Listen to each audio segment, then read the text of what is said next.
Hello.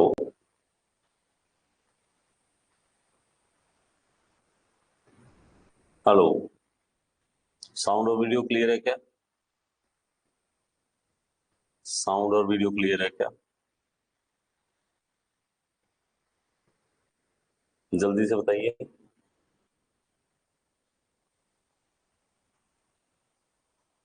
Okay, चलिए, thank you so much. Thank you so much. Just hold on.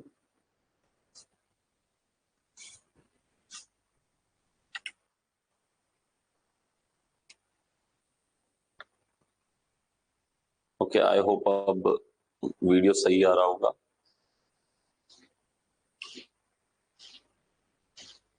चलिए, तो हम start करते हैं नेक्स्ट फिजिक्स का लेक्चर। मैंने आपको जैसे पहले बताया कि बहुत बेसिक रहेगा। आपको बिल्कुल बेसिक से उठा रहा हूं चीजों को, बड़े ध्यान से सुनना, क्योंकि ये टॉपिक जो है वो बच्चों के क्लियर नहीं होते हैं। बार बार प्रॉब्लम आती है बच्चों को कि ये टॉपिक नहीं क्लियर हो पाता, कि सर ये टॉपिक में बाद में दिक्कत आती है। होता क्या है, सुनिए। अब टॉपिक है कि स्केलर एंड वेक्टर क्वांटिटीज क्या होती है। हमें सिर्फ एक ही बात सिखाई गई है कि स्केलर भाई साहब मैग्नीट्यूड होता है और वेक्टर में मैग्नीट्यूड और डायरेक्शन दोनों चीजें होती है, बस हमें इतना ही समझाया जाता है। अब हमें थोड़ा सा आगे बढ़ना है इससे, ताकि हमें पता लग सके कि दुनिया में मुझे दिखे कि ये वेक्टर क्वांटिटी है और ये स्केलर क्वांटिटी है। अब मैं स्टार्ट करता हूं। देखिए, सबसे पहले हम देखते हैं कि स्केलर क्वांटिटी किसे कहते हैं। Those physical quantities which possesses magnitude but no direction are called scalar quantities। तो हमारे पास सिंपल सी डेफिनेशन क्या, कि जिनके पास मैग्नीट्यूड है और डायरेक्शन नहीं है। जैसे कि एग्जांपल के लिए area, volume, mass, speed, density, distance, charge, energy, temperature, length, time, ये सब जो है वो एक स्केलर क्वांटिटीज की एग्जांपल है। अब आप में इनमें से क्वेश्चन कैसे पूछेगा, इनमें से कोई भी चीज उठा लेगा। टेम्परेचर स्केलर है कि वेक्टर है, तो आपको ये पूछ सकता है। आपको इसकी डेफिनेशन पूछ सकता है। एनर्जी के बारे में, एनर्जी कोई भी तरह की एनर्जी है, तो एनर्जी सिर्फ ये नहीं है एनर्जी अकेला, कोई भी तरह की एनर्जी वो स्केलर क्वांटिटी ही होगी। Scalar quantities have magnitude but no direction. They can be added, subtracted और multiply by using simple rules है जो अलजेब्रा की, उसके अकॉर्डिंग हम इनको चाहे ऐड करें, चाहे सब्ट्रैक्ट करें, चाहे मल्टीप्लाई करें, हमें टेंशन लेने की जरूरत नहीं है। स्केलर क्वांटिटीज का ये हमारे पास सिंपल सा आ जाता है कि मैथमेटिक्स के सिंपल रूल हमारे पास होते हैं। लेकिन जब हम वेक्टर क्वांटिटीज की बात करते हैं, those physical quantities which possesses magnitude as well as direction, और उसमें डायरेक्शन भी हो, आर कॉल्ड वेक्टर क्वांटिटीज। वो वेक्टर क्वांटिटीज आते हैं। For example displacement, velocity, acceleration, momentum, force, impulse, electric field, gravitational field, etcetera. आप इनको एक बार लिख लेंगे, सारे जो नाम हैं। एक साइड आप स्केलर लिखो, दूसरी साइड आप वेक्टर लिखो, और माइंड में हमेशा के लिए छप जाए इनकी एग्जांपल, क्योंकि ये पूछेगा।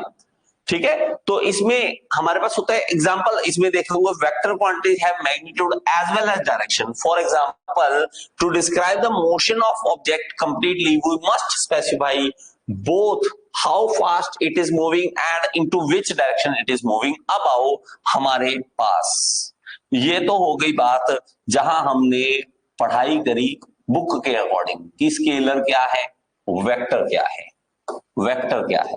अब आ जाओ हरविंदर सिंह के पास। पहले तो आपने बुक की बात सुनी थी, अब मेरी बात सुनो, बड़े ध्यान से सुनना ताकि आपको चीजें समझ आ सके। देखो भाई साहब, होता क्या है, स्केलर में हम बात करते हैं जैसे कि एरिया। अब एरिया मैं कहूं कि एरिया हमने कैलकुलेट करना है, मैं कहूं लंबाई और चौड़ाई, बस हमें कोई टेंशन नहीं। लंबाई किस तरफ, ऐसा कुछ टेंशन लेने की बात नहीं। मैं कहता हूं 5 मीटर और 6 मीटर, बस मैं कहता हूं 5 मीटर इंटू 6 मीटर, क्या हो गया, 5 6 30 मीटर स्क्वायर। ये एरिया बन गया। कोई डायरेक्शन की जरूरत नहीं है, हमें कोई भी डायरेक्शन दिखाने की जरूरत नहीं पड़ेगी। हमें डायरेक्शन दिखाने की कोई भी जरूरत नहीं पड़ेगी किस तरफ, ऐसा कोई टेंशन नहीं। लेकिन वेक्टर में हम जब देखेंगे तो हमें डायरेक्शन दिखानी पड़ेगी। अब जब बुक हमें देती है एग्जांपल, वो देती है यहाँ पे स्पीड की एग्जांपल देती है, और यहाँ पर हमारे पास दूसरी तरफ इसी स्पीड को दूसरे नाम जो आ जाता है वो आ जाता है वेलोसिटी। वेलोसिटी, अब जब वेलोसिटी की बात करेंगे तो इसमें मैग्नीट्यूड भी होगा कि कितनी वैल्यू है, मैग्नीट्यूड का मतलब है वैल्यू कितना है, मैग्नीट्यूड भी है और डायरेक्शन भी है, प्लस डायरेक्शन भी है। ये दोनों चीजें जब होंगी तो वो वेलोसिटी बन जाएगी। लेकिन अकेला मैग्नीट्यूड की बात करूं तो मैं कह सकता हूं कि ये सिर्फ मैग्नीट्यूड, तो ये स्केलर क्वांटिटी है। ये हमें जब बुक देती है ना एग्जांपल, तो हमें समझ नहीं आता कि ये क्या हो गया क्या नहीं हुआ। अब मैं आपको एग्जांपल बड़ी जोर देता हूं, इसमें वेक्टर में सबसे जबरदस्त एग्जांपल है फोर्स की। फोर्स की हेल्प से आपको बड़े आराम से समझ आ जाएगा कि ये वेक्टर क्वांटिटी है तो क्यों है।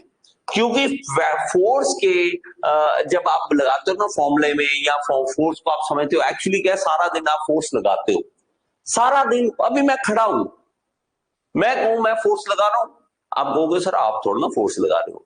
वो अलग बात है कि हमें दिख नहीं रहा, हम धरती के ऊपर फोर्स लगा रहे हैं। हम धरती के ऊपर फोर्स, ग्रेविटी हमें अपनी ओर पुल कर रही है, मैं धरती के ऊपर फोर्स लगा रहा हूं, तो मतलब मैं धरती पे बोझ हूं। ऐसे कहते हैं तू तो भाई धरती पे बोझ है। धरती पे बोझ का मतलब भाई तब धरती खींच के रखी हुई है अपनी तरफ, अब वो बोझ की तरफ फोर्स एक्ट हो रहा है। अब इसमें एक बेनिफिट ये मिलता है हमें कि हमें ये पता लग गया कि अगर अर्थ ये है, अगर मैं यहां पे खड़ा हूं, ऐसे खड़ा हूं, तो मुझे एक चीज पता लगी कि मैं फोर्स लगा रहा हूं, लेकिन साथ में डायरेक्शन भी पता है मुझे। फोर्स लगाना बहुत इंपॉर्टेंट है, लेकिन डायरेक्शन सबसे ज्यादा इंपॉर्टेंट है। अगर मैं आपको कहूं कि भाई 1 मिनट आना यार, ये मेरी कार है मान लीजिए, ठीक है, कार हो गई पंचर, और इस कार में मैं कहता हूं कि भाई साहब आना यार, थोड़ा धक्का लगवा दो यार, ठीक है, थोड़ा धक्का लगवा दो कार को और आगे की लेके जानी है, तो आगे की ओर लेके जानी है। मैं पहले ही बोल दिया, मैंने क्या कहा, आगे की ओर लेके जानी है। लेकिन आप आए और आपने आके यहां खड़े होके और इस तरफ धक्का लगाना स्टार्ट कर दिया, मान लीजिए इस तरफ, फोर्स इस तरफ लगानी स्टार्ट कर दी मैं इस तरफ। अब डायरेक्शन मैटर करने लगी, डायरेक्शन मैटर करने लगी या नहीं, बहुत ही इंपॉर्टेंट होगी। अगर मान लीजिए एक बंदा यहां पे खड़ा है, एक बंदा इस तरफ फोर्स लगा रहा है और उतनी ही फोर्स दूसरा बंदा इधर लगा रहा है, तो क्या फायदा। मान लीजिए ये 50 न्यूटन का फोर्स लगा रहा है और ये भी 50 न्यूटन का फोर्स लगा रहा है, क्या हो जाएगा, कुछ भी नहीं होगा, चीज दब जाएगी और तो कुछ नहीं होगा। आपकी चीज मूव करेगी, मूव नहीं करेगी, एक जगह रुके रहेगी। हमें डायरेक्शन इंपॉर्टेंट बन जाती है, फोर्स के केस में हमें दिखता है, बाकियों के केस में दिक्कत यह है कि हमें दिखाई नहीं देता। अब मैं आपको कहता हूं कि वेलोसिटी एक वेक्टर क्वांटिटी है, लेकिन आप कहोगे सर वेलोसिटी मुझे मजा नहीं आ रहा, समझ नहीं आ रहा क्यों वेक्टर क्वांटिटी है। लेकिन फोर्स आपको बहुत आसानी से समझ आ जाएगा, बहुत ही आसानी से। वो फोर्स ऐसी चीज है जिसको आप सारा दिन यूज कर रहे हो, वो अलग बात है कि हमें दिखता नहीं। आप चाहे दरवाजा खोल रहे हो, आप कॉपी खोल रहे हो, आप पेन पकड़ रहे हो, आप बोल रहे हो, आप हिल रहे हो, आप किसी को हिला रहे हो, आप कुछ भी कर रहे हो, आप फोर्स लगा रहे हो। आप नहीं भी कुछ कर रहे हो तो वो भी आप फोर्स लगा रहे हो। आप चेयर के ऊपर बैठे हो, आप चेयर के ऊपर फोर्स लगा रहे हो, लेकिन हमें नहीं दिखाई देता, हमें नहीं दिखाई देता। डायरेक्शन इंपॉर्टेंट बन जाती है। मान लीजिए कि एक दरवाजा है, कई बार होता है उस पर लिखा है कि पुल। अब ये बड़ी जबरदस्त चीज है, आप जाओ किसी शोरूम में कहीं पे, तो साफ लिखा है कि पुल, भाई फिर भी पुश कर रहे हैं लोग। उस पे लिखा है पुल, क्यों लिखा है, क्योंकि कई बार आगे की ओर खुलने की जगह ही नहीं है, इसलिए वो इधर कह रहा है कि इधर खुल जाएगा, आगे धक्का लगाने की जरूरत नहीं है। हम लगे हैं उसको धक्का लगाने। अब डायरेक्शन इंपॉर्टेंट हो गई ना कि मैं उस तरफ फोर्स लगा रहा हूं। वो कहता है यार उल्लू इधर की ओर खींच, इधर की ओर का मतलब डायरेक्शन। तो जब डायरेक्शन मैटर करने लग जाती है तो बहुत ही इंपॉर्टेंट हो जाता है कि उसको अलग तरीके से लिखना। अब एक और बात डायरेक्शन मिल जाती है, वो इसके कारण हम फोर्स को समझ पाते हैं। अब इसमें बेनिफिट क्या मिलता है, वेक्टर क्वांटिटी का सबसे बड़ा बेनिफिट होगा क्या, उसका बेनिफिट अब सुनो ध्यान से। मान लीजिए कि मैं अगर यहां पे स्केलर क्वांटिटी की बात करता हूं, पहले स्केलर बात करते हैं फिर वेक्टर की बात करेंगे। स्केलर में हमें सीधा सा है कि क्या मान लीजिए 5 मीटर स्क्वायर का एरिया 6 मीटर स्क्वायर के एरिया के साथ जुड़ गया, तो सीधा जोड़ना है और कुछ नहीं करना, 11 मीटर स्क्वायर हमारे पास आ गया। 11 मीटर स्क्वायर हमारे पास आ गया, बड़ा आसान है। लेकिन जब हम बात करते हैं फोर्स, तो यहां आप सीधा सीधा जोड़ नहीं सकते। मैं कहने को, मैं अगर ऐसे लिखना चाहूं कि 50 न्यूटन प्लस 60 न्यूटन, तो मैं कहता हूं कि 110 न्यूटन। लेकिन अभी ये अधूरी बात है। क्यों? 50 न्यूटन किस तरफ लगा, ये बहुत इंपॉर्टेंट है। आप ऐसे सीधे प्लस नहीं कर सकते। आप सीधा कभी ऐसे प्लस नहीं कर सकते कि फोर्स को प्लस कर दिया पकड़ के और इन दोनों को प्लस किया 110 न्यूटन आ गया सर। नहीं, आप नहीं कर सकते। क्यों? क्योंकि आपको पता ही नहीं है कि 50 न्यूटन जो फोर्स लग रहा है वो किस तरफ लग रहा है और 60 न्यूटन जो लग रहा है वो किस तरफ लग रहा है। मुझे नहीं पता, तो मैं क्या करता हूं, मैं मान लीजिए मैं ऐसे करता हूं कि इधर डायरेक्शन बना दी। लो जी, बड़ा आसान है। अलग अलग केसेस, इसके हजारों केसेस ऐसे बन सकते हैं, हजारों, जिसमें 50 न्यूटन कहीं और लगाएगा, 60 न्यूटन कहीं और लगेगा और उसका रिजल्टेंट कुछ और ही निकल जाएगा। कैसे? ये मैं अगर कहता हूं कि 50 न्यूटन और ये मैं कहता हूं 60 न्यूटन, अब आप दोनों को प्लस कर सकते हो। क्यों? दोनों की डायरेक्शन सेम है। दोनों की डायरेक्शन सेम है, इसलिए आपको रिजल्टेंट जो मिलेगा, जब आप देखोगे कि ये चीज मूव करेगी, किस तरफ मूव करेगी आपको साफ दिख रहा है कि इस तरफ मूव करेगी। और कितने न्यूटन फोर्स से करेगी, आप दोनों को प्लस कर दो। मैं क्या करता हूं, इसका कलर चेंज करता हूं, देखते हैं और इसको मैं समझाता हूं। देखो आपने किया क्या, करा कुछ नहीं, आपने इस एरो को और इस एरो को दोनों को एडअप कर दो। ये दोनों एडअप होगी, जितनी ये दोनों मिलके हो जाएंगी उतनी उतनी ही, मैं इसको डिलीट करके दोबारा बना रहा हूं, ठीक है। इतने दोनों को ऐड करके बन गई, ये दोनों ऐड करके जितना बनाएंगी वही हमारा रिजल्टेंट बन जाएगा। बस सिंपल सी बात। ये रहा जी रिजल्टेंट, ये रहा रिजल्टेंट। इसका कलर अलग कर लेता हूं, ठीक है। ये देखो, अब मुझे रिजल्टेंट निकालना आसान हो गया। इसमें बेनिफिट कहां मिलता है वेक्टर में? सबसे बड़ा बेनिफिट, आप पेपर पेन की हेल्प से, पेपर और पेन की हेल्प से, ठीक है, पेपर है पेन है जो भी आपके स्केल हो गया, इसकी हेल्प से, पेपर पेन स्केल कह लीजिए, स्केल की हेल्प से, क्योंकि आप कहेंगे सर पेपर पेन तो उसमें भी है, लेकिन पेपर पेन स्केल, पेन कह लो, पेंसिल कह लो, स्केल की मदद से, आप डी कह लो, ग्राफ की मदद से, आप ग्राफ की मदद से आंसर निकाल सकते हो। ग्राफ की हेल्प से आप आंसर निकाल सकते हो,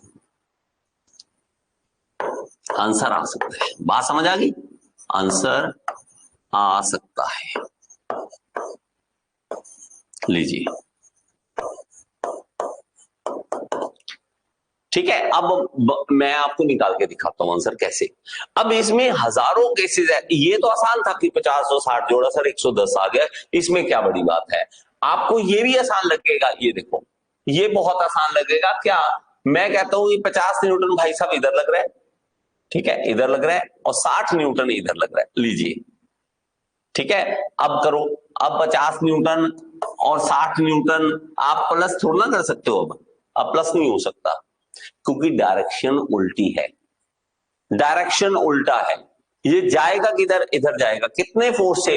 10 न्यूटन से।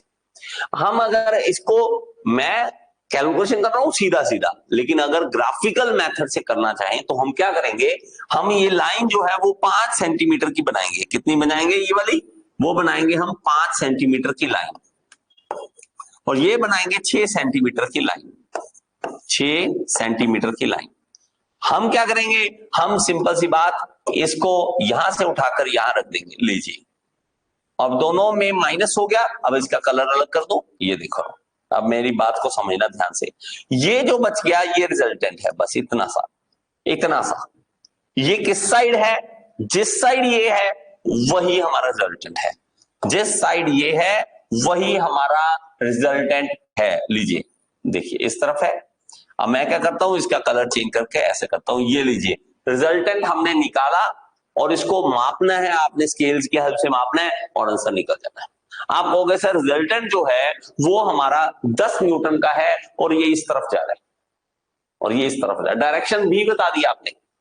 ये भी आसान है, ये भी आसान है, लेकिन अगर आपको कहीं हल्का सा भी मैं कंफ्यूज कर दूं कैसे, कि अगर मैं इस फोर्सेस को डायरेक्शन कुछ इस तरह से दे दूं कि ये इधर है, ये इधर है, बताओ अब चीज किधर जाएगी। लीजिए, यहां सबसे बड़ी कंफ्यूजन होती है। ये 50 न्यूटन है, ये 60 न्यूटन है, और दोनों के बीच का एंगल जो है वो बन रहा है, मान लीजिए 60 90 तो ज्यादा हो जाएगा ना, 120 डिग्री है, 120 डिग्री है, मान लीजिए 120 डिग्री है।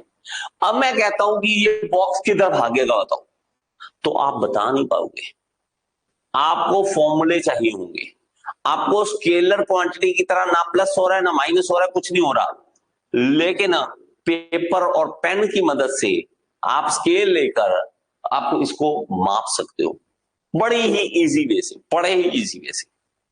करोगे क्या, सिंपल सा, आपको ये करना है कि आपको इस एरो को उठाना है, ठीक है। मैं अभी इसका क्या करता हूं, कॉपी कर देता हूं, जस्ट आपको इजी करने के लिए इसका कॉपी कर देता हूं। देखिए कॉपी, ये आ गया यहां पर, ये रहा यहां पर, इसको यहां रखिए, इसका कॉपी कीजिए, ठीक है, वैसे का वैसा ही कॉपी हो जाएगा। ये देखो डायरेक्शन देख लो एक बार, डायरेक्शन भी वही की वही है, उतनी ही लेंथ की है, ये देखो यहां बना दी मैंने, आसान हो गया। अब करना क्या है, मुझे सिर्फ एक ही काम करना है, ये सेम डायरेक्शन आगे जा रहा है, बस उल्टी डायरेक्शन में मैं एरो बना दूंगा, और ये मेरा रिजल्टेंट निकल आएगा कि चीज कितने न्यूटन के बल से ऊपर की ओर जाएगी और किस डायरेक्शन में जाएगी। ये इजी हो गया मेरे लिए, ये इजी हो गया। पहले मुझे अभी दिख नहीं रहा था कि ये किस तरफ जाएगा, यार कैसा दिखेगा, किधर ये जाएगा, मुझे नहीं दिख रहा था कितने न्यूटन का बल। मैंने कोई फॉर्मूला नहीं लगाया, कोई फॉर्मूला नहीं यूज किया, सिर्फ ऐसा किया। अब मुझे सिर्फ स्केल लेना है। अगर मान लीजिए मैं कहता हूं कि 10 न्यूटन 1 सेंटीमीटर के बराबर है, मान के लेके चलता हूं, तो स्केल उठाऊंगा मैं, 5 सेंटीमीटर की लाइन लगा दूंगा। कितने सेंटीमीटर, 5 सेंटीमीटर, क्यों, क्योंकि 50 न्यूटन है। ये 60 न्यूटन है तो 6 सेंटीमीटर की लाइन बना दूंगा, और इसके बिल्कुल ऐसे सीधा एंगल, वही वाला एंगल हमारे पास होना चाहिए। सेम डायरेक्शन में एक उल्टी डायरेक्शन में जो जाएगा, इसको आप स्केल की मदद से कैलकुलेट करोगे, देखोगे, और डी की मदद से, जो आप देखते हो ना एंगल देखने के लिए यूज करते हो, उसकी हेल्प से आप इसका एंगल देख लोगे कि ये कहां पर है। तो इसकी मैं कॉपी बना लेता हूं, इसका देखो, ये रहा कॉपी, डायरेक्टली लीजिए, और ये देखिए ये जाएगा भाई साहब इस तरफ, और कितने न्यूटन से जाएगा आप सिर्फ इसको स्केल से मेजर कीजिए। मान लीजिए कि वो 7.5 आ गया, 7.5 सेंटीमीटर आ गया, तो आपको पता लग गया क्या, कि ये अब 75 न्यूटन का फोर्स लगेगा। और किधर जाएगा ये भी बता रहा है, ये भी बता रहा है। तो ये पावर है वेक्टर क्वांटिटी की। वेक्टर क्वांटिटी आपको इस ग्राफ की हेल्प से, एक ग्राफ बनाइए और ग्राफ के अंदर ये सारे काम कर सकते हो आप इजी वे से। ग्राफ भी अगर आपको ग्राफ पर उससे बनाना है, आप चाहे ग्राफ प्लेन पेज लोगे, उस पर भी ये कैलकुलेशन हो जाएगी। और आप कहोगे सर इतने से क्या हो जाएगा, इतनी भी क्या बड़ी बात है इसमें। इतनी बड़ी बात तब बनती है जब आप इंजन बनाते हो, जब आप टरबाइन बनाते हो, जब आप बड़ी बड़ी मूविंग पार्ट मशीन्स बनाते हो, तब बड़ी बड़ी बात बन जाती है। क्यों, मान लीजिए एक कंपोनेंट है, उसके ऊपर बहुत सारे फोर्सेस लग रहे हैं। मैं कहता हूं कोई इसको इधर खींच रहा है, कोई इधर खींच रहा है, कोई इधर खींच रहा है, कोई इधर खींच रहा है, कोई इधर खींच रहा है। अब बताओ चीज कहां जाएगी, बताओ। चलो मैं कहता हूं इसका निचोड़ निकालो कि ये चीज किधर जाएगी। और अगर मुझे इसको बैलेंस करना है कि ना हिले ना ये चीज, फोर्स जिस मर्जी साइड लग जाए लेकिन ये चीज ना हिले, मैं इसके लिए क्या करूं, बताओ। तो हमें मदद लेनी पड़ेगी। अब फायदा कहां मिला, हमें फायदा मिला कि भाई साहब हमें वेक्टर क्वांटिटी पता है कि कैसे जोड़ी जा सकती है। प्लस नहीं हो रहा यहां पे कुछ भी। अगर मैं कहूं ये मान लीजिए, मैं ऐसे कुछ भी मान के चलता हूं, मान लीजिए ये 60 न्यूटन है, मान लीजिए ये 50 न्यूटन है, मान लीजिए ये 40 न्यूटन है, मान लीजिए ये 50 न्यूटन है, मान लीजिए ये 60 न्यूटन है। अब मैं कहूं कि मुझे ये बताओ कि ये किस तरफ चीज जाएगी और किस तरफ मैं फोर्स लगाऊं कि ये ना जाए इधर। ये ना आ जाए इधर।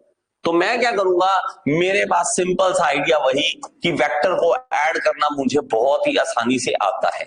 कैसे, इसका उठाओ, देखो ये कॉपी उठा लिया मैंने, यहां लगा दो, ठीक है, इसका कॉपी करो, इसको कॉपी करेंगे और कॉपी डायरेक्टली करके और ये उठाकर यहां लगा दो, यहां लगा दो, और मैं इसको उठाकर इसकी कॉपी करता हूं, कॉपी डायरेक्टली, और ये आपको यहां। अब एक और बात, आप में से कोई बच्चे कहें सर ये तो पेपर में आता नहीं है, ये चीज क्या फायदा, हमें हमें तो ऑब्जेक्टिव टाइप आना है।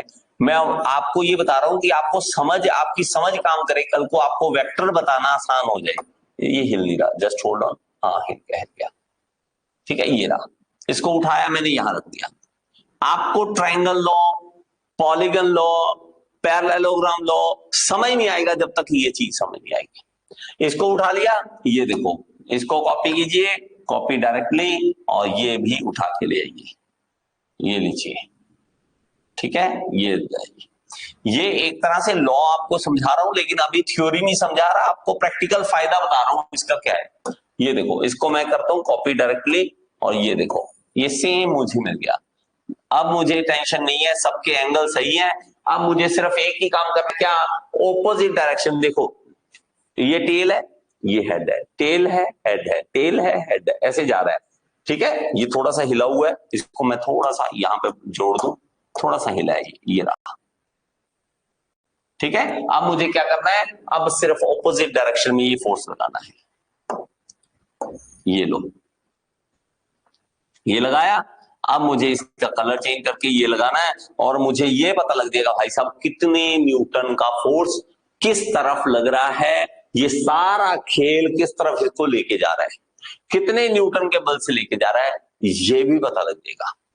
और ये अगर मैं कहूं कि इसको कॉपी डायरेक्टली करके और उधर लेके जाके दिखाता हूं आपको, ये देखो, ये किया और इसको ले जाके यहां रख दिया, तो ये मुझे पता लग गया कि भाई साहब इस एंगल पर इतने फोर्स से ये पूरे का रिजल्टेंट यहां निकल रहा है, पूरे का रिजल्टेंट यहां निकल रहा है। अगर मुझे इसको बैलेंस करना है, अब मुझे तो पता लग गया कि ये फोर्स ये लगाना नहीं है, ये हमारे माइंड में चला कि ऐसा हो रहा है। अगर मुझे उल्टा करना है इसका, तो मुझे क्या करना पड़ेगा, इसको कॉपी डायरेक्टली और इसको उल्टा घुमा दो, बस सिंपल सी बात, बात तो समझे।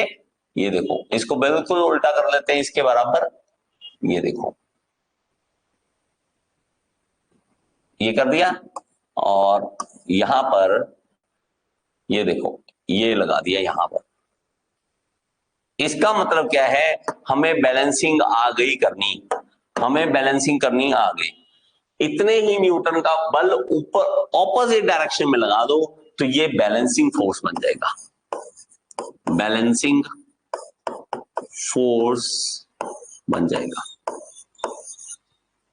ये है रिजल्टेंट, कितना रिजल्टेंट निकला, और ये क्या है, ये है बैलेंसिंग फोर्स, कि बैलेंस करने के लिए कितना लगाना पड़ेगा, किस डायरेक्शन में लगाना पड़ेगा, इस डायरेक्शन में, और रिजल्टेंट इस डायरेक्शन में। आपको अगर से उल्ट डायरेक्शन में, ऑपोजिट डायरेक्शन में हो तो रिजल्टेंट है। अगर हमारा यही सेम डायरेक्शन में कर दूं मैं इस तरफ, ये देखो ऐसे, तो ये बैलेंसिंग है, ये क्या है, बैलेंसिंग फोर्स बन जाएगा। ये देखो, ये वाला सेम बन जाएगा। इसको सिर्फ स्केल लो, मापिए, और माप के पता लग गया, मान लीजिए कि 8 सेंटीमीटर निकल के बाहर आया, तो हमें पता लग गया कि भाई साहब ये 80 न्यूटन का बल इसको बैलेंस कर देगा।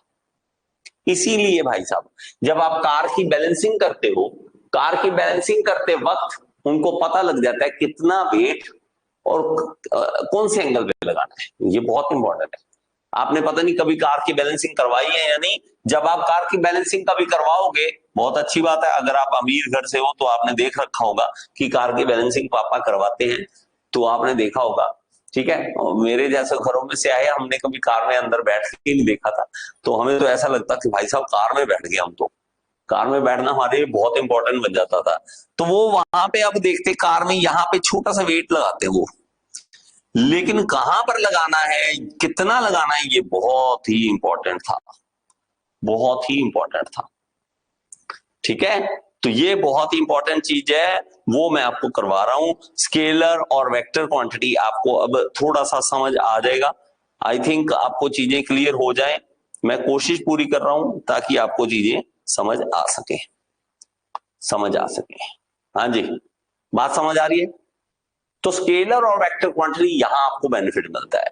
अब मैं कहूं एक और एग्जांपल अगर बात करूं कि मान लीजिए आप जा रहे हो इधर, मान लीजिए मैं आपको बड़े तरीके से आपको बताता हूं, बड़े सिंपल से वे से, ठीक है, सिंपल वे से आपको चीजें समझाने की कोशिश कर रहा हूं। फिर भी अगर आपको समझ ना आए तो बहुत मुश्किल है आपको समझाना, बहुत मुश्किल है आपको चीजें समझाना। लीजिए, ये भाई साहब आप जा रहे हैं, मान लीजिए कि आप सीधे इस डायरेक्शन में जा रहे हैं, ऐसे ऐसे सीधे डायरेक्शन में जा रहे हैं। मैं इसको अलग कलर कर लेता हूं, लीजिए, ठीक है, आप इस डायरेक्शन में जा रहे हो और आपकी अभी जो वेलोसिटी कह दीजिए, वेलोसिटी जो है आप इस डायरेक्शन में जाते हुए वेलोसिटी आपकी वो है 50 मीटर पर सेकंड, ऐसे लिख देता हूं, ठीक है। 50 मीटर ज्यादा हो गया यार, सॉरी, 5 ही कर दूंगा ना, 50 कुछ ज्यादा नहीं हो जाएगा? 5 मीटर 1 सेकंड में, मीटर, हाँ हो सकता है, ठीक है। 5 मीटर पर सेकंड की स्पीड से आप जा रहे हो कि 1 सेकंड लगा और आपने 5 मीटर कवर कर लिए। वैसे ये भी थोड़ा सा ज्यादा हो जाएगा, चलो कोई बात नहीं। 5 मीटर पर सेकंड की वेलोसिटी आपकी है और इधर सामने से आ गई भाई साहब हवा।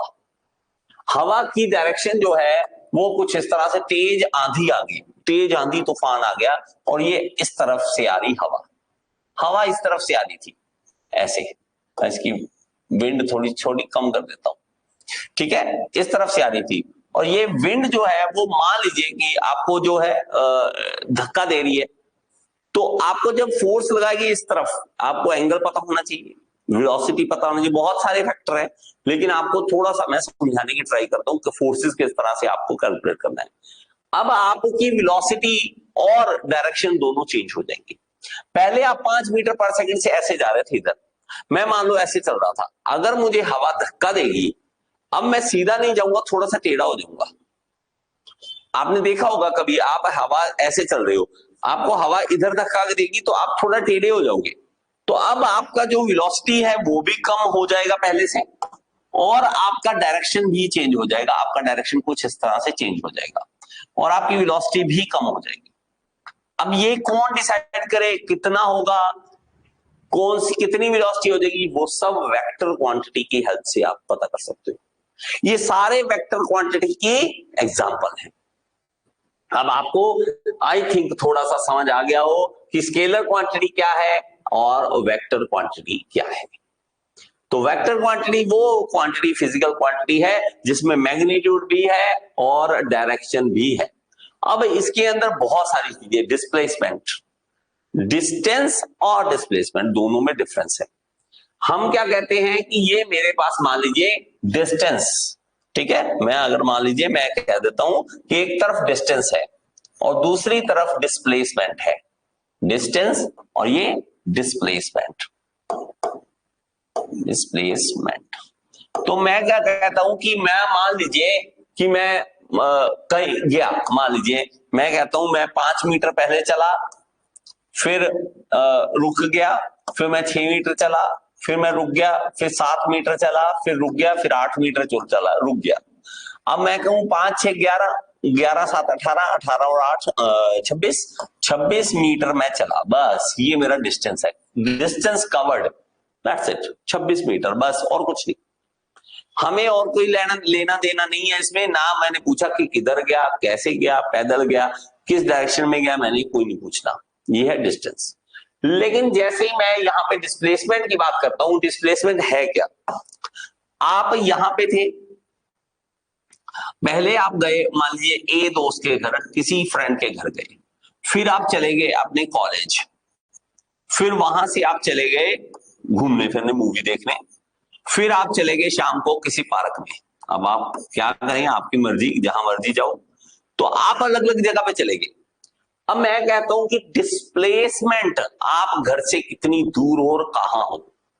अगर मैं कहूं कि यहां से मेरी डिस्प्लेसमेंट जो है वो यहां तक इस तरफ, ठीक है, मैं कह देता हूं ऐसे कि डिस्प्लेसमेंट है मेरी वो इस तरफ है, ये इस तरफ, ठीक है, और मेरा डायरेक्शन भी दिख गई और यहां पर कितनी दूरी पर है ये भी पता लग जाएगा, ये भी पता लग जाएगा।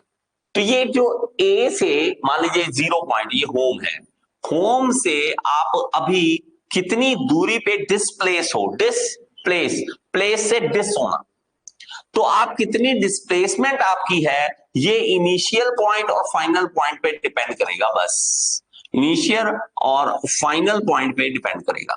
अगर शाम को 5 बज गए और आप घर नहीं पहुंचे तो आपके पापा कहते बेटा कहां पर हो, ऐसे पूछेंगे ना, कहां पर हो, सिर्फ आपको दूरी पूछेंगे क्या, आप कहते हो पापा मैं ना 5 किलोमीटर दूर हूं घर से, ऐसे कह देते हो 5 किलोमीटर दूर, कहता बेटा 5 किलोमीटर तो दूर है कहां ये तो बता किस डायरेक्शन में है। ये डायरेक्शन बहुत इंपॉर्टेंट बन जाती है यहाँ पे। पापा के साथ डिस्टेंस नहीं चलता, पापा के साथ डिस्टेंस वाली बातें मत करो। पापा कहेंगे बेटा घर से कितनी दूर है और कहां पर है ये बता, घर से कितनी दूर और किस डायरेक्शन में है ये बता, ये बहुत इंपॉर्टेंट बन जाता है। अब मैं कहूंगा 5 किलोमीटर दूर और इस पार्क में हूं, तो उसको साथ ही साथ आंखें उसकी घूमेगी, और इवन पापा चाहे अपनी आंखें फिजिकली घुमाए ना घुमाए, उसकी माइंड के अंदर की आंखें आपके पार्क तक पहुंच भी चुकी हैं। आपने सिर्फ इतना बोला है पापा मैं इस गांधी पार्क में, ऐसे कुछ भी बोल देते हैं, तो गांधी पार्क में हूं, आपके पापा का साथ ही साथ दिमाग घूम के, अच्छा ये अगर इधर खड़े हैं गांधी दिमाग, गांधी ग्राउंड या पार्क इस साइड है, तो उनका माइंड अपने आप इधर जाके अच्छा इस डायरेक्शन में इतनी दूर, बस दैट्स इट, ये डिस्प्लेसमेंट है। और डिस्प्लेसमेंट को भी आप वेक्टर क्वांटिटी की हेल्प से पता कर सकते हो कितना है। आप सिर्फ यहां पे वही एरो की मदद से काम चला सकते हो, आपको प्लस करने की जरूरत नहीं है, यहां पर कुछ भी प्लस करना कोई जरूरत नहीं, सिर्फ वेक्टर उठाओ। पहले आप चले मान लीजिए 5 मीटर, तो 5 मीटर की लाइन किस डायरेक्शन में ये भी तो बताना पड़ेगा, तो मुझे ये बताने के लिए यहां पे पता होना चाहिए 5 मीटर किस डायरेक्शन में है। फिर मान लीजिए 6 मीटर किस डायरेक्शन में है, 7 मीटर किस डायरेक्शन में है, 8 मीटर किस डायरेक्शन में है। अब मैं बता सकता हूं कि फाइनल और इनिशियल पॉइंट में आपस में डिस्टेंस की डिस्प्लेसमेंट कितना है, और प्लस डायरेक्शन भी बता सकता हूं कि इस डायरेक्शन में 5 किलोमीटर पे बंदा यहां पर खड़ा है। ये होती है डिस्प्लेसमेंट। तो आपको स्केलर और वेक्टर क्वांटिटी जब आपको कोई समझाए this is the magnitude and vector quantity has the magnitude and the direction, so क्या बच्चों जैसी बातें कर रहे हो यार, आपको मतलब पता ही लगा। जब तक आपको मतलब ना पता लगे इस संसार में कोई भी चीज मत मानो। आपकी अगर आंखें खुली नहीं ना कि मैं अगर कुछ भी, आप चाहे कुछ भी मान रहे हो, कुछ भी दुनिया में जो आपके समझ नहीं पड़ रहा, तो मजा मत आएगा आपको जिंदगी में, तभी मजा तो आ नहीं रहा। आप पढ़ाई भी कर रहे हैं लेकिन समझ कुछ नहीं आ रहा, आप जिंदगी भी जी रहे हैं लेकिन समझ कुछ नहीं आ रहा, आप सब कुछ कर रहे हैं लेकिन आपको कुछ भी नहीं पता लग रहा क्यों कर रहे हैं, क्या है। क्यों वर्ड बड़ा इंपॉर्टेंट है। लेकिन इस दुनिया में दिक्कत क्या है कि आप अगर क्यों पापा से पूछोगे तो आगे से कई बार थप्पड़ भी पड़ जाता है कि चुप रहे, तुझे ज्यादा पता है, चुप रहे, पापा ये क्यों कर रहे हैं, चुप रहे। अब टीचर से पूछ लो सर ये क्यों है, क्या है, तूने क्या पेपर ही पास करना, जा। कोई क्यों का जवाब नहीं दे रहा, क्योंकि हर क्यों का जवाब हर किसी के पास नहीं होता है। इसलिए लेकिन आप माइंड में, मेरे बच्चे प्यारे बच्चे हो, तो एक ही चीज याद रखना कि क्यों उठाते रहना, बस वाई, ये हम क्यों कर रहे हैं, वाई, ये चीज हम कर रहे हैं तो क्यों कर रहे हैं, ये हम पढ़ रहे हैं तो क्यों पढ़ रहे हैं, वेक्टर बना है तो क्यों बना है, स्केलर बना है तो क्यों बना है, ऐसे कैसे बना दिया, ऐसे कैसे कर दिया, ये फोर्स की कैलकुलेशन ऐसे कैसे इन्होंने कर दी, ऐसे कैसे इंजन तैयार हो जाता है, ऐसे कैसे इंजन चलने लग जाता है। क्वेश्चन माइंड में आएंगे तो आंसर मिलेगा, नहीं तो भाई साहब जितनी मर्जी दुनिया में घूम लो कोई फायदा नहीं है। अब देखो डिस्प्लेसमेंट हो गया, वेलोसिटी हो गया, एक्सेलरेशन हो गया। एक्सेलरेशन भी आप देखोगे तो डायरेक्शन के साथ आप बताओगे, ठीक है। वेक्टर क्वांटिटी का मोमेंटम हो गया। अब आपको सब मोमेंटम, मोमेंटम में भी क्या आ जाता है, वेलोसिटी, मास इनटू वेलोसिटी, वो हमारे पास क्या बन जाता है, हमारे पास एक vector quantity. Force, impulse, electric field, gravitational field, ये सारे वेक्टर क्वांटिटी की एग्जांपल है। अगर आपको कोई भी पूछे झट से जवाब दे देना, झट से जवाब देना, ठीक है। चलिए आगे देखिए, बात आपको समझ आई या नहीं एक बार बता दीजिए, ठीक है, एक बार बता दीजिए, मैं पानी पी लेता हूं तब तक।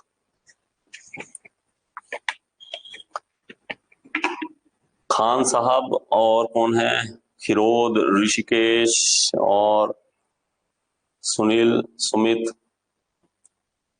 हाँ जी बेटा जल्दी से बताओ।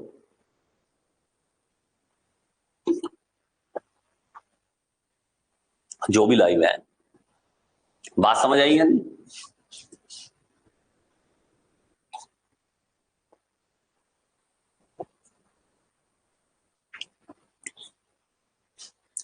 बात समझ आई या नहीं?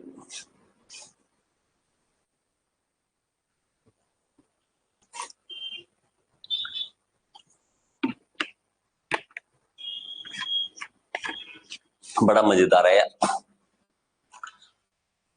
बेवकूफों, इस चीज को मुझे समझने में खुद कितने साल लग गए थे, हमें नहीं पता लगा। हमें तो रट्टा मार रखा था, एक लाइन बीच में लगाते थे, स्केलर ये होता है, वेक्टर ये होता है, और हम लिख लिख के सीधा याद करके आ जाते थे। थैंक यू बच्चे, बहुत अच्छी बात है, समझ आ गया आपको तो बहुत अच्छी बात है। एक्सप्लेनेशन हम देना चाहते हैं, लेकिन आपसे एक ही रिक्वेस्ट है, लाइव ज्यादा से ज्यादा आओ।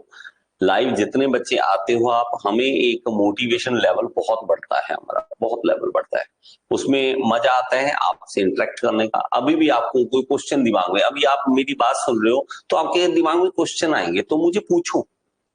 जब तक आप मुझे क्वेश्चन पूछोगे मैं आंसर कैसे दे दूंगा ना। जब तक आप क्वेश्चन ही नहीं पूछ रहे, क्वेश्चन पूछना स्टार्ट करो। आप देखो, vector do not follow the laws of algebra. Follow ऐसे नहीं कि प्लस कर दो, माइनस कर दो, गुणा कर दो, ऐसे कुछ नहीं। वेक्टर ऐसे नहीं हो सकता, वेक्टर को वेक्टर की फॉर्म में ही बनाना पड़ेगा। स्केल लीजिए, आप पेंसिल लीजिए, आप डी रखिए, एंगल पे बना के फिर आप काम कर सकते हैं, ऐसे नहीं हो सकता। Vectors cannot be added, subtracted, multiply by the way of scalar. जैसे स्केलर में ऐड प्लस माइनस गुणा करते हैं वैसे नहीं आराम से होता। Because in addition to magnitude vector have direction also, क्योंकि हमारे पास डायरेक्शन भी है। So vector can be added, subtracted और multiply by using rules of vector algebra. तो अलजेब्रा है लेकिन वेक्टर अलजेब्रा है, उसकी हिसाब से। The division of a vector by another vector is not a valid operation in vector algebra. कहता है डिवीजन नहीं कर सकते आप, कि आप मल्टीप्लाई कर सकते हो, लाइक प्लस कर सकते हो, लेकिन अगर आप कहोगे कि मैं किसी चीज को डिवाइड करूं, तो ये होता ही नहीं है वेक्टर अलजेब्रा में, ऐसा नहीं होता है। तो डिफरेंस क्या है स्केलर और इसमें? These quantity possesses magnitude only, ये हमें पता है, हमने एग्जांपल दे दी है, mass, volume, density, speed, time, work, temperature, distance, energy. Scalar quantity follow करती है अलजेब्रा को, ये सब कुछ हमने पढ़ रहा है। Scalar quantity change if their magnitude change, अगर मैग्नीट्यूड चेंज हो तो स्केलर क्वांटिटी चेंज हो जाती है। वेक्टर में हमने क्या पढ़ा? मैग्नीट्यूड भी है, डायरेक्शन भी है। एग्जांपल वेक्टर क्वांटिटी की हमने देख ली, momentum, force, impulse, acceleration, velocity, ये सारे हैं। Vector quantity do not follow laws of ordinary algebra, ये हमने पढ़ लिया है। Vector quantity change if their magnitude और डायरेक्शन और बोथ आर चेंज। वेक्टर में हमारे पास चाहे उसकी मैग्नीट्यूड चेंज हो, चाहे उसका डायरेक्शन चेंज हो, दोनों चेंज हो तो भी, दोनों में से एक भी चेंज हो तो भी हमारे पास वैल्यू चेंज हो जाएगी वेक्टर की। और हमें अगर एक भी चेंज हो जाए या दोनों एक साथ चेंज हो तो भी हमारे पास उसकी वैल्यू चेंज हो जाएगी। अब अगर आप वेक्टर को लिखना चाहते हो और बनाना चाहते हो, किस तरह से बनाओगे? आप इस तरह से बनाओगे कि ये एक वेक्टर है, ये देखिए ए बी वेक्टर है, इस तरह से मैं लिखना चाहता हूं तो ए बी ऐसे, तो इसको कैसे लिखूंगा? ए बी ऐसे वेक्टर, ऐसे ए है इनिशियल पॉइंट और बी है फाइनल पॉइंट, तो ए बी वेक्टर बन जाएगा। अगर मैं इसको बी ए कर देता हूं, बी ए वेक्टर ऐसे, तो ये इनिशियल पॉइंट बी बन जाएगा और फाइनल पॉइंट ए बन जाएगा। मतलब आपके पास जो टेल और हेड, ये आपको समझ रहे, ये टेल है, ये हेड है, यहाँ पे ये टेल है, ये हेड है, तो आपका इनिशियल और स्टार्टिंग पॉइंट, स्टार्टिंग और फाइनल पॉइंट, ये आपको पता होना चाहिए। ठीक है, लाइव की क्लासेस जो है वो डेली जो है वो 10 बजे नॉन टेक्निकल की और 11 बजे के अराउंड टेक्निकल की होती है। ठीक है, तो आप इस चीज को जरूर करिए। चलिए आगे। ठीक है, a vector may also be written as vector A B where A is the starting point and the B, वो आपको मैंने पहले बता दिया है, तो आपको ये नोट्स में भी आपको मिल जाएगा, ये सब कुछ मिल जाएगा। टाइप ऑफ वेक्टर की बात करें, वेक्टर के कितने टाइप्स होते हैं, तो हमारे पास नेगेटिव वेक्टर होता है। नेगेटिव वेक्टर क्या है, कोई वैल्यू नहीं, हमने माइनस में, डायरेक्शन पे डिपेंड करेगा। अगर मैं कहता हूं कि ये प्लस है, इस राइट डायरेक्शन में जाओगे तो प्लस है, तो ऑब्वियसली लेफ्ट जाओगे तो नेगेटिव है, और कुछ नहीं। नेगेटिव वेक्टर का मतलब ये है कि एक वेक्टर को जो बोल दिया उसके ऑपोजिट जो चलेगा वो नेगेटिव है, इसको हम नेगेटिव वेक्टर बोल देंगे। वैल्यू पे आप जैसे ना, एक बच्चे का एक बार कमेंट आ रखा यूट्यूब पे, सर आपको तो पता ही नहीं है, आप कैसे पढ़ा रहे हो, ये जो है नीचे जाने पे, अगर हम नीचे जाने पे वैल्यू लेते हैं तो प्लस होती है, आप तो माइनस भी ले रहे हो। फिर बच्चे, आप चाहे नीचे जाने पे प्लस लो चाहे माइनस, ये एक अपने तरफ से मानने वाली चीज है। हर अगर कोई बंदा कहे कि राइट मैं पॉजिटिव वेक्टर मानता हूं और लेफ्ट को नेगेटिव मानता हूं, ऑब्वियसली राइट पॉजिटिव, ये नेगेटिव। अगर कोई बंदा कहे नहीं मेरी मर्जी, मैं लेफ्ट को पॉजिटिव मानता हूं, तो राइट नेगेटिव हो गया। कोई फिक्स रूल यहां पर नहीं है, ये आप पे डिपेंड करता है। तो नेगेटिव किस में है, negative of a vector is defined as another vector having same magnitude as that of the given vector but drawn in opposite direction। आपको सीधी सी बात है, मैं अगर कहूं कि ये लीजिए, ये वेक्टर है मेरा कोई, मैं ऐसे मान लिया पॉजिटिव है, मैं इसको कॉपी बनाता हूं, ठीक है, और क्या करूंगा, इसको यहां रखूंगा और इसका ऑपोजिट डायरेक्शन में कर दूंगा, दैट्स इट, और कुछ नहीं। ये लीजिए, ऐसे कर दूंगा, लो, ठीक है, और इसको यहां रख देता हूं, तो ये क्या बन गया, ये नेगेटिव वेक्टर बन गया, जिसके अंदर मैग्नीट्यूड तो सेम है, मैग्नीट्यूड दोनों का सेम है। अगर आप यहां से स्टार्टिंग पॉइंट देखोगे, मैग्नीट्यूड दोनों का सेम है, लेकिन ऑपोजिट डायरेक्शन में, दैट्स इट।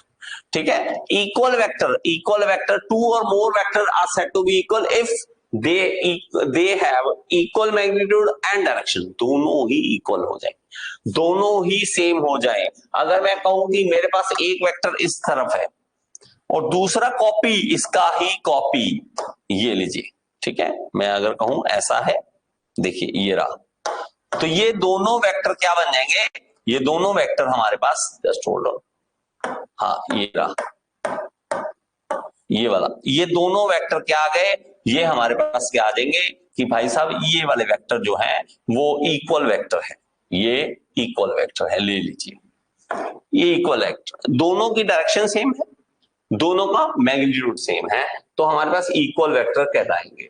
यूनिट वेक्टर क्या होते हैं, जिसका मैग्नीट्यूड एक हो जाए। अगर किसी भी वेक्टर मैं कहता हूं कि उसका मैग्नीट्यूड 1 है, तो डायरेक्शन हमें पता है, तो वो यूनिट वेक्टर बन जाएगा। ठीक है, इसी तरह हम यूनिट वेक्टर की बातें करेंगे, आगे चलेंगे। और हाँ, हाँ, अगर हमारे पास दो वेक्टर हमारे 90 डिग्री अगर म्यूचुअली परपेंडिकुलर है, एक इधर है एक हमारा इधर है, तो ये आपस में 90 डिग्री बनाएंगे, ये आपस में 90 डिग्री बनाएंगे, वो आपको साफ ही दिख रहा है, यहाँ पे देखोगे तो 90 डिग्री बन जाएगा। ठीक है,